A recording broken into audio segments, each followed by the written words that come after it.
Well, I'm a lawyer in the legal team at Release, and Release is a drugs charity. We look at the effect that the criminalisation of drug possession has on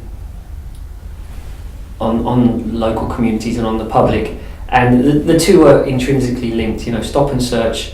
More than half of stop and searches are carried out for drug searches, and so it's a particular area of concern for Release that the police are using these powers to the excess, and the effects that carries through onto young people and people of an ethnic minority.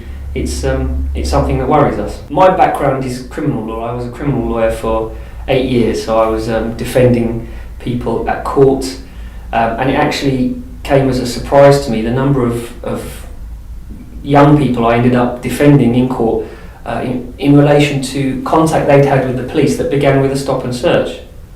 So I would be defending people on charges of assaulting police officers, obstructing police officers, and the situation would be the police had stopped this young person to search them, and very quickly, from just being verbal contact, it had turned physical. The police were putting their hands on these young people. It was turning violent, and the first thing the police officer says, "Oh well, he assaulted me. You know, the young person assaulted me, so that's why I had to do it."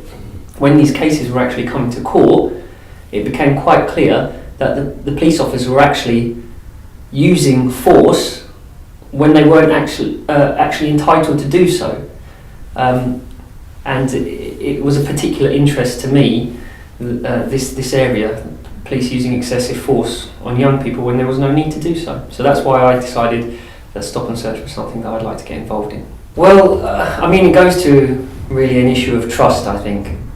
You're giving these wide-ranging powers to the police, and how the police choose to use those powers is going to have an impact on local communities. And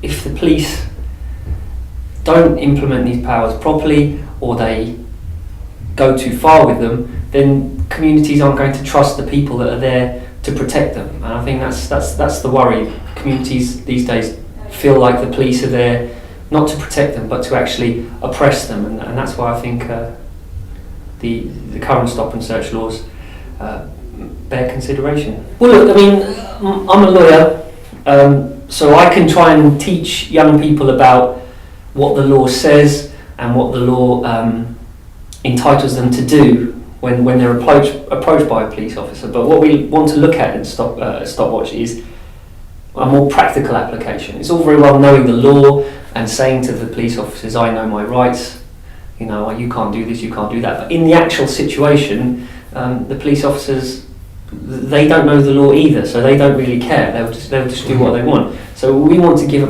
practical advice to young people on how to deal with these situations, so that they can come out of it in the best situation possible.